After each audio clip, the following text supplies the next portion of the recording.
आदमी ठीक से देख पाता नहीं और पर्दे पे मंजर बदल जाता है। हमारे साथ मौजूद है श्रवण कुमार।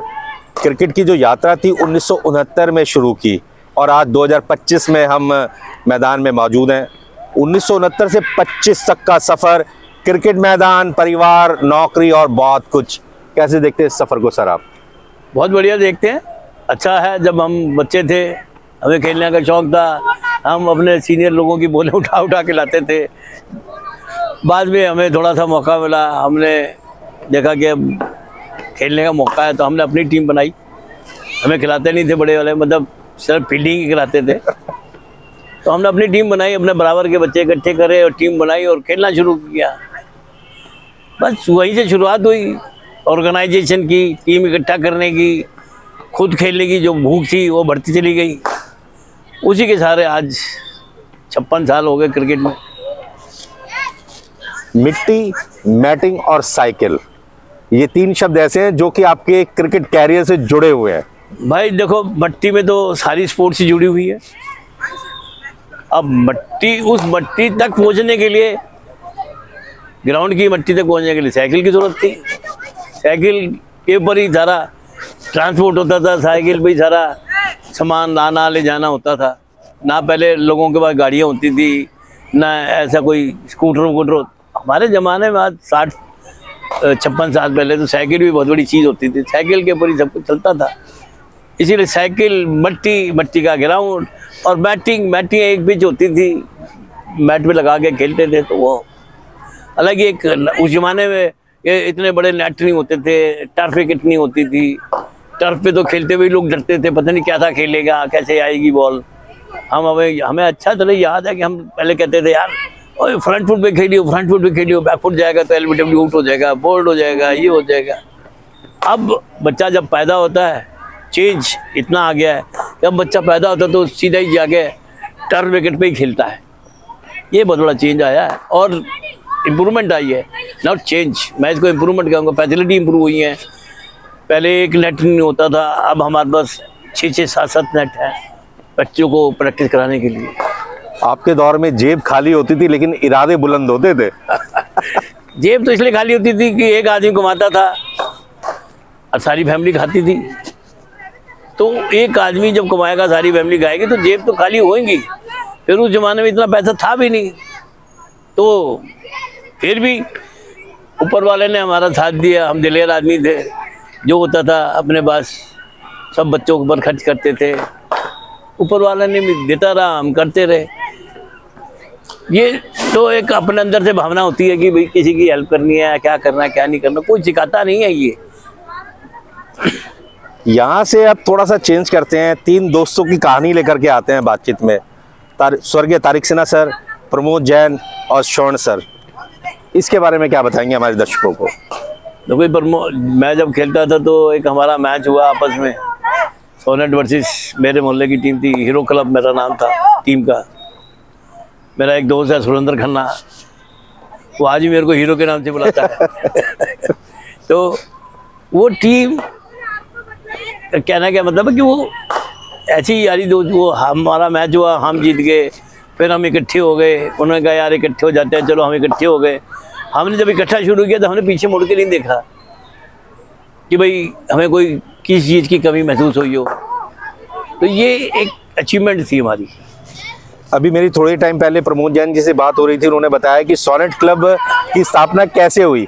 बहुत रोचक किस्सा उन्होंने बताया कि हम दिल्ली की अंडर 19 की ट्रायल के लिए वो और स्वर्गीय तारिक सिन्हा सर गए कोटला और वहाँ देखा तो निक्कर में गए हुए थे। उन्होंने कहा निक्कर में ट्रायल नहीं होता, वो वापस आ गए और ऑन द वे उन्होंने तय किया कि भले ही दिल्ली की टीम से नहीं खेल सकते लेकिन क्यों ना हम अपनी टीम बनाएं। सोनेट क्लब की जो उत्पत्ति हुई, जो स्थापना हुई, वो सड़क पर हुई। एक बॉल और एक बैट खरीदा गया, प्रमोद जैन जी ने हमें बताया, और वहाँ से सोनेट क्लब की शुरुआत हुई। और उसके बाद आप सोनेट क्लब से जुड़ गए।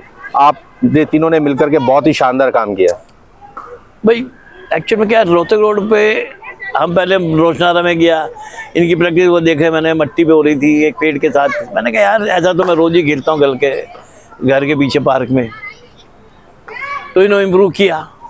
जब मैंने कहा यार यहाँ खेलेंगे बैटिंग विकेट पे, कहीं कुछ कर लेंगे हमने वो बैटिंग अरेंज करी। एक ओपी गुप्ता जी थे, रोशना रोड स्कूल में पीटी टीचर थे, कमला नगर में रहते थे। क्योंकि मैं अंडर 19 स्कूल खेलने गया था, तो इसलिए वो मेरे को जानते थे।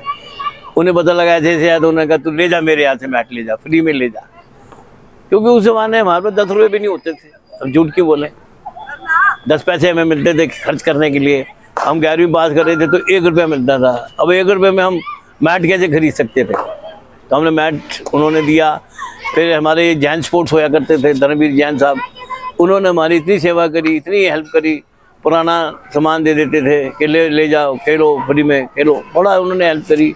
रोहतक सोनेट क्लब को एंट्री भी जैन साहब ने दिलाई DDCA लीग के अंदर 74 में। तो उन्होंने भी हमारी हेल्प करी, क्योंकि बगैर लोगों की हेल्प करे एक इतना बड़ा कारोबार सेट नहीं होता है कि आप सोचो कि अकेले आदमी कोई कर लेगा, ये पॉसिबल नहीं है। रोशनारा बाग का जो मैदान था, वहां से आप अजमल खां पार्क आए सोनेट क्लब को लेकर के, वो क्या किस्सा है? वो किस्सा यही था कि भाई मेरे को मज़ा नहीं आया। जब मैं वहाँ गया तो मैट पेड़ के साथ खेल रहे थे, मट्टी पिच थी। अब मुझे मज़ा नहीं आया तो मैंने कहा मैं नहीं यार। फिर ये शाम को आ गया मेरे घर, कह रहा नहीं यार इकट्ठे कर लेते हैं ये तो वहाँ। मैंने कहा मैं वहाँ नहीं खेलेंगे, यहाँ खेलेंगे मैटिंग पिच में। कहता चलो मैं यहाँ खेल लें। उसने एक बारी भी ना नहीं करा तारक ने कि भाई यहाँ नहीं खेलेंगे। आ गए हम, यहाँ आ गए, हमारे पे बच्चों की कमी नहीं रही। फिर मैंने उसको लॉजिक भी दिया। मैं कहा 5 किलोमीटर की रेंज में तेरे पे इतने बच्चे आ जाएंगे कि तू संभाल नहीं सकता। मैं कहा यहाँ से पाटगंज, करोल बाग से बड़ा इंदिराव, ये आजाद मार्केट, कमला नगर, नगर, शक्ति नगर, इधर तुम्हारा पटेल नगर, राजेंद्र नगर, ये सब विदिन 5 किलोमीटर आती हैं। तो इनके सारे बच्चे हमारे पास आने लगेंगे। और वही हुआ, आए भी। तो हमारे उस जमाने में भी 100-125 बच्चे होते थे। और एक सिंगल प्रैक्टिस हो रही है बैटिंग पिच पे, फिर भी लोगों को क्रेज होता था, भागते नहीं थे। आजकल तो एक दिन बैटिंग ना कर रहा हो, अगले दिन दूसरी एकेडमी में पहुंच जाता है।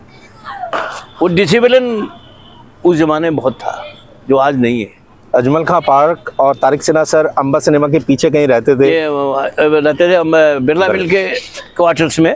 और वहाँ से अजमल खां पार्क से प्रैक्टिस खत्म होने के बाद आपके घर? बिल्कुल। फिर वहाँ से आप साइकिल से जाया करते थे? हम अपने घर लाते थे, चाय वाय पी लेते। हम थकते थे, हम खेलते भी थे ना, हम प्रैक्टिस भी करते थे।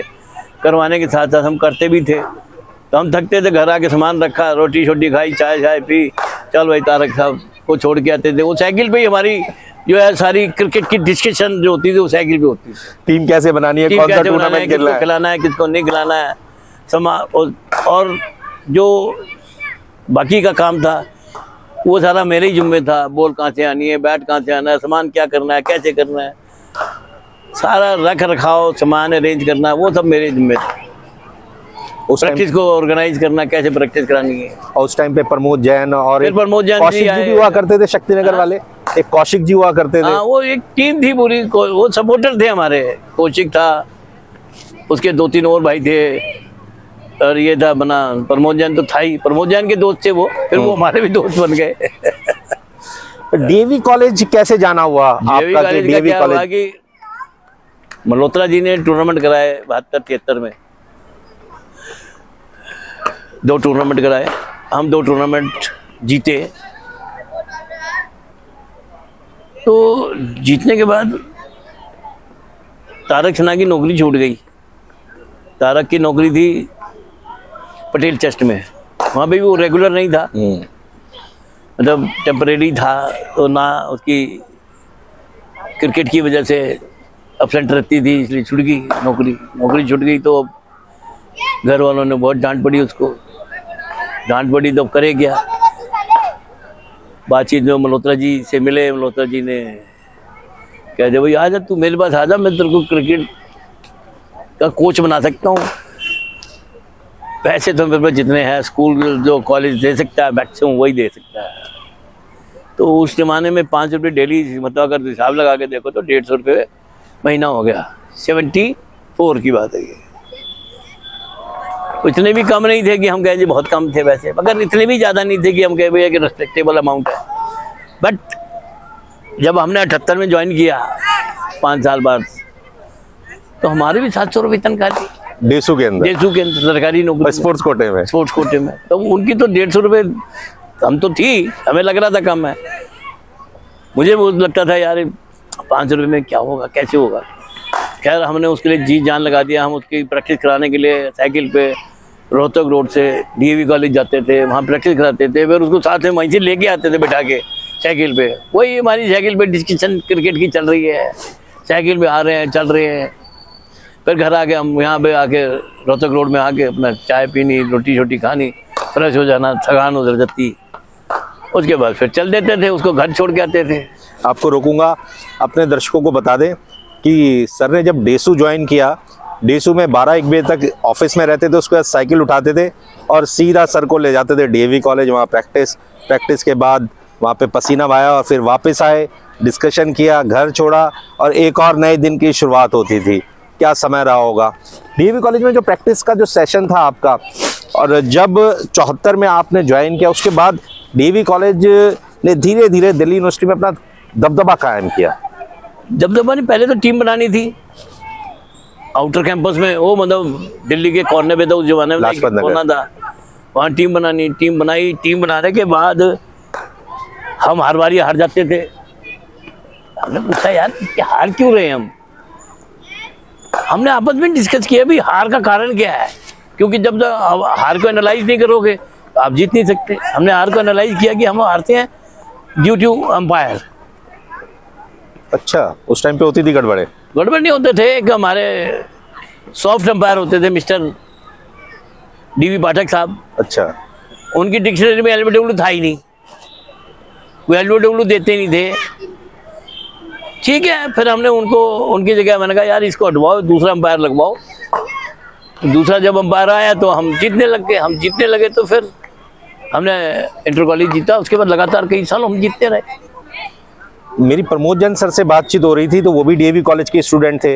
उन्होंने मुझे बताया था कि जब श्रवण जी ने और तारिक सिन्हा जी ने वहाँ पर आना शुरू किया तो सबसे बड़ा चैलेंज था पिच बनाने का, और उन्होंने बताया था कि जो पिच बनी है वो आप तीनों के हाथ से बनी है और वो पिच आज भी वही है। नहीं, उसके बारे में क्या बताएंगे? भाई देखो, पिच तो जहाँ बनी है वहीं रहेगी, रोज रोज से पिच नहीं बदलती। ग्राउंड कॉलेज की डायमेंशन वैसी ही है जैसे पहले थी, ग्राउंड उतना ही बड़ा है जितने पहले था, तो उसको चेंज करने का कोई चांस नहीं है। रीलेट तो हो सकती है, उसकी डायरेक्शन चेंज करने का कोई जगह नहीं है, तो वो वही बनी हुई है, अच्छी बनी हुई है। और पूरा सोच समझ के वो पिच बनाई गई थी, भाई यहाँ ग्राउंड है, यहाँ नेट होगा, ये पिच डिस्टर्ब नहीं करेगा नेट।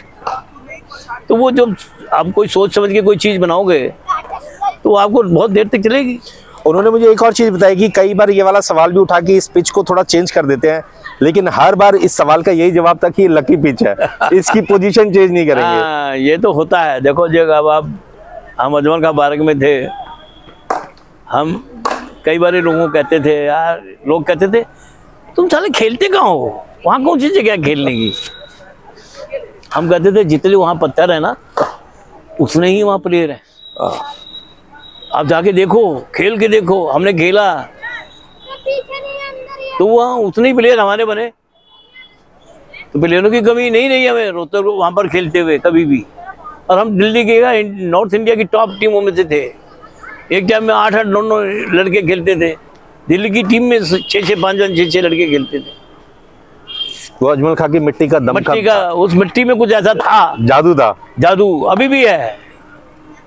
मेरा तो मन करता है कि हफ्ते में एक दिन तो जरूर वहाँ प्रैक्टिस करूँ। चलिए सर, डीएवी कॉलेज चैंपियन बन गया और डीएवी कॉलेज से कई खिलाड़ियों का जो सफर शुरू हुआ इंटर कॉलेज से, वो टीम इंडिया तक रहा, उसके बारे में क्या बताएंगे?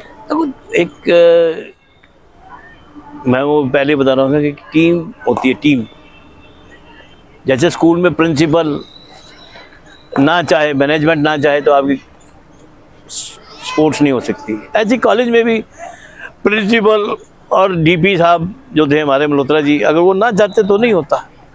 वो बहुत इंटरेस्टेड थे, फ्री हैंड दे रखा था प्रिंसिपल मिस्टर मोहनलाल जी ने, जो करना करो, कोई चिंता नहीं है। और उस जमाने में हम ईमानदार थे, ईमानदारी के साथ काम किया तो इतने इंटरनेशनल क्रिकेटर में भी बने, और अदर गेम्स में जैसे एथलेटिक्स में राम कुमार था, वो इंटरनेशनल बना, और कई इंटरनेशनल एथलेटिक्स में भी बने, फुटबॉल में भी थे, तरुण राय वगैरह इंटरनेशनल बने। तो ये ईमानदारी के बगैर आपका जो है परफॉर्मेंस नहीं आ सकता। अगर आप बेईमानी करोगे तो आपका जो परफॉर्मेंस है धीरे धीरे खत्म हो जाएगा। चलिए थोड़ा सा फिर सोनेट क्लब पर आते हैं, डीएवी कॉलेज पे अपनी चर्चा जारी रखेंगे। सोनेट क्लब में आपकी एक और भूमिका थी प्लेयर्स को ढूंढने की, स्काउटिंग। आपको बता दें कि आईपीएल में स्काउटिंग अभी शुरू हुई है, लेकिन सोनेट क्लब में जो कॉन्सेप्ट था ये शुरुआत से ही था। तारिक सिन्हा सर कोचिंग देखते थे, प्रमोद जैन सर डीडीसी के अफेयर्स देखते थे, और स्वर्ण सर का जो मुख्य काम था कोचिंग के साथ साथ स्काउटिंग करना। सुबह निकल जाना दिल्ली के मैदानों पर, अच्छे प्लेयरों को देखना, पिक करना, उनसे बातचीत करना, उनको सोनेट क्लब में लाना। तो कोई ऐसा है कि मैं बता तो रहा हूँ, उस जमाने में ऐसा तो होता नहीं था। लोग संडे की इंतजार करते थे बच्चे, कि संडे आए और हम क्रिकेट खेलने जाएं पार्कों में, लोकल पब्लिक प्लेसेस में। तो मैं पब्लिक प्लेस में जाता था, देखता था यार इसका हाथ पैर चल रहा है सही, इसका एक्शन ठीक है, ये कर सकता है कुछ। उसको हम फिर थोड़ा समझाते थे, यार तू ऐसा कर वैसा कर, तू यहाँ आ जा, तू वहाँ आ जा। ऐसे करके हमने भास्कर पिल्ले को लेके आया, रमन लांबा को लेके आया, संजय भारद्वाज को लेके आया, अतुल वासन को मैं लेके आया, मनोज प्राकर। मैं गाजियाबाद जाता था, वहाँ से मैं उसको पकड़ के लाया यहाँ। 76-77 की बात है ये। तो ऐसे वो प्लेयर बनते गए, प्लेयर आते गए। एक बारी जब, मगर वो जो आपका प्लेयरों को ढूंढने वाला काम है वो कभी ख़त्म नहीं हो सकता। ठीक है, मैं मानता हूँ लोग आते हैं, अपने आप आते हैं। जब एक आपकी दुकान चल जाती है तो ग्राहक अपने आप आता है, बट मेहनत करनी पड़ती है। अच्छा ग्राहक तो चाहिए ही चाहिए। अच्छे ग्राहक के ऊपर काम करना, अच्छे प्लेयर के ऊपर काम करना, अच्छे बच्चे के ऊपर काम करना, ये एक जॉइंट काम होता है जो सबको करना पड़ता है। अकेले एक कोच अकेला चाहे कि मैं कर लूँ, ऐसा नहीं हो सकता। सर से मैंने ये सवाल ना जानबूझ के पूछा था, ताकि आपको पता चल जाए कि कुछ खिलाड़ियों के पीछे जो है वो कौन है। अब आपको बता दूं, मैं डीएवी कॉलेज पे फिर आ रहे हैं वापस। डीएवी कॉलेज ने जब इंटर कॉलेज जीतना शुरू किया, दिल्ली यूनिवर्सिटी में अपना दबदबा कायम किया, उसके बाद मनोज प्रभाकर, रमन लांबा, अजय शर्मा, अतुल वासन, संजीव शर्मा जैसे खिलाड़ी एक के बाद एक निकलते चले गए। दिल्ली यूनिवर्सिटी खेले, रणजी ट्रॉफी खेले और भारतीय टीम तक का सफर तय किया। क्या शानदार दौर था दिल्ली की क्रिकेट का, सोनेट क्लब का। सर बिल्कुल, अब इसके बारे में आप बताइए। भाई सोनेट क्लब तो देखो, हम मरते सोनेट के लिए थे, जीते सोनेट के लिए थे। बहुत नाम हो गया, सब कुछ हो गया। फिर होता है ना, जैसे दो भाइयों में भी होता है, हो जाता है कई बार। तो कोई बात नहीं, बंटवारा हुआ, हम अलग हुए। हमने कहा भाई ठीक है, तू जा, हमारे में दम होगा, हमारी इच्छा होगी तो हम कर लेंगे, नहीं इच्छा होगी तो नौकरी कर रहे हैं देशों की। सर बंटवारा तो देशों के बीच में भी हो जाता है। बंटवारा देशों में भी होता है, फैमिलियों में भी होता है, बिजनेस में भी होता है। मगर हमने बंटवारा नहीं किया, हम छोड़ के अलग हो गए। हमने उससे कुछ लिया नहीं, ना ही हमने कोई सोनेट क्लब का प्लेयर को कभी कहा कि तू मेरे पास आ जा, ना ही हमने सोनेट क्लब की कोई टीम हमने मांगी। जब उस जमाने में जब हमने छोड़ा तो 3 टीमें उनके पास होया करती थी, Sonnet youngster and young cricketer. हमने कोई टीम नहीं मांगी, हमने कहा हमें नहीं चाहिए, हमारे में दम होगा हम कर लेंगे, नहीं होगा रहने जाएंगे, अपने घर बैठ जाएंगे। पर हमने करके भी दिखाया, हमारा ऊपर वाले ने भी साथ दिया। और धर्मवीर जैन साहब जो रोहतक रोड जिमखाना के ऑल इन ऑल थे, उन्होंने भी हमारा साथ दिया। वो पहले भी करते थे, अब उन्होंने देखा यार शरवण अलग हो गया, चलो शरवण को ही टीम दे दो, तो उन्होंने मेरे को टीम दी। मैंने रोहतक रोड चलानी शुरू कर दी, रोहतक रोड में भी प्लेयर बनने शुरू हो गए। लेकिन उस दौर में एक खासियत थी आपकी, जो अच्छे प्लेयर होते थे उनको आप सोनेट ही भेजा करते थे। मैं नहीं, वो ये जो तुम कह रहे हो ना, ये सोनेट से 2-1 साल मैं अलग रहा तो मैं जाता नहीं था, थोड़ा सा नाराजगी समझ लो, जो मर्जी समझ लो। मगर जो भी बच्चा मेरे को दिखाई देता था, अच्छा बच्चा था, मैं उसको भेजता, जा बेटा वहाँ जा। मैंने कभी सोनेट के अगेंस्ट में या सोनेट के विरुद्ध कोई काम नहीं किया, ना उनके कोच के काम, किसी के भी। कोई ये कह दे जी आज एक एपिसोड मेरे को कोई बता दे कि शरवण ने ये मेरा नुकसान किया सोनेट क्लब का या तारिक सिन्हा का, कोई नहीं बता सकता। कोचिंग में तो अलग हुए थे, दिल तो सोनेट दिल तो अभी तक आज तक सोनेट के साथ है। बिल्कुल था हमारा तो सोनेट से दिल, जहाँ से दिल शुरू हुआ उस दिल को हम तोड़ के कहाँ जाएंगे। हम तो आज भी कहते हैं उन्हें कोई जरूरत हो हमसे बात कर रहे हैं, हम करते हैं उनके लिए। चलिए सर, अब आपने रोहतक रोड जिमखाना की बात छेड़ दी है, तो रोहतक रोड जिमखाना की शुरुआत हुई, शुरुआती दिनों में आपने स्ट्रगल तो बहुत स्ट्रगल किया है। बहुत स्ट्रगल। हमारा जो अच्छा एक प्लेयर स्टेट खेलता था उसको भगा लेते थे, तो छोड़ वहाँ क्या करेगा, ये है वो है। ठीक है, वो दिन भी हमने देखे हैं। फिर हमारे को जैन साहब ने टीम दी, फिर हमारी टीम धीरे धीरे बनने लगी। फिर हमारे साथ प्रमोद जैन साहब जुड़ गए, खन्ना साहब, सुरेंद्र खन्ना साहब जुड़ गए। तो उनके जुड़ने से हमारी टीम के अंदर जो ताकत महसूस हुई हमारे को, DDCA में भी, तो हमारे बच्चे खेलने लगे। फिर बच्चों का प्लान जो है वो बंद हो गया, भागना बंद हो गया, और रोहतक रोड पूरी तरीके से स्टैब्लिश हो गया। ईशान शर्मा आए आपके यहाँ, तो हमने सुना है कि चप्पलों में आए थे। ईशान शर्मा तो आया था, हमारा एक पुराना सोनेट क्लब का चेला था, Manvinder Singh Banka, farmer India player under 19। Farmer India under 19 खेला था, रेलवे में नौकरी करता था, रेलवे से रांची भी खेला था। कहता सर एक लड़के का एडमिशन करा दो। मैंने कहा भेज दे यार, करा देंगे। हमने नहीं पूछा कौन है क्या है, उन्हें भेज दिया, हमने करा दिया। एडमिशन के लिए आया, चप्पल लाया। मैंने कहा भाई क्रिकेट खेलता है? कहता जी हाँ खेलता हूँ। मैंने क्या करता है? बॉलिंग करता हूँ। मैंने कहा दिखा करके दिखा। चप्पलें थी उसने रबड़ की, वो जो होती हैं बाथरूम स्लीपर, वो पहनी हुई थी। 2-4 बॉलें करी उसने, मुझे लगा यार जो कुछ है दम। तो मैंने कहा अच्छा तेरे को, वो आया था किसी और स्कूल में एडमिशन लेने के लिए। मैंने कहा गंगा स्कूल में करा दूं, गंगा इंटरनेशनल स्कूल में करा दूं? कहता मैंने कहा मैं वहाँ कोच हूँ, देख ले 3 दिन वहाँ खेलेगा, 4 दिन यहाँ खेलेगा, तेरी क्रिकेट हो जाएगी। कहता जी मेरे को कॉमर्स चाहिए। मैं कहा तू साइंस ले लियो, तू चल। तो वो वहाँ एडमिशन लिया, तो 1 साल 1.5 साल में आपको सामने है उसका रिजल्ट।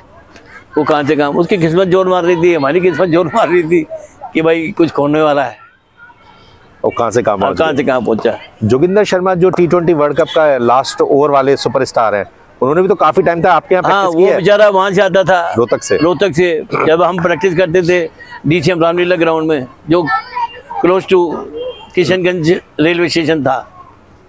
तो उसके बाद करते थे। तो यार मैंने कहा यार भाई तुम्हारी बड़ी मानता है, तुम रोहतक से सीधा यहाँ, और वो अकेला नहीं आता था, 3 लड़के आते थे उसके साथ। मैंने कहा यार नहीं, कहते सर मैं कहीं मिलती नहीं प्रैक्टिस, हम क्या कर रहे हैं?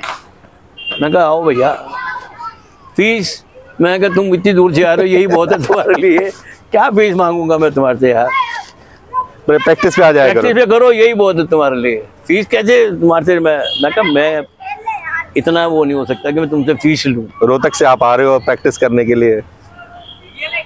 तो वो भी इंडिया खेला, और अभी तो हाल फिलहाल में हर्षित राणा भी। हाँ, हर्षित राणा खेल रहा है। हर्षित राणा की क्या स्टोरी है सर? वो हमारे गंगा इंटरनेशनल स्कूल में पढ़ता था। अच्छा। हाँ, और क्या, वो खेलता था। तो फादर उसके स्पोर्ट्स पर्सन थे। BHF में पता कौन सी फोर्स में थे ये मुझे नहीं पता, पुलिस में थे या CRPF में थे, किसी में थे वो।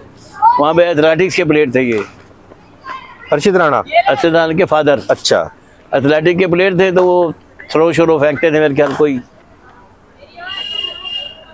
तो वो बच्चा वहीं था, घेवरा स्कूल पास में ही था, रेगुलर वहाँ प्रैक्टिस करनी। फिर वहाँ से वो मेरे पास आने लग गया, क्लब में एकेडमी हुई, तो वो रेगुलर खेलता था।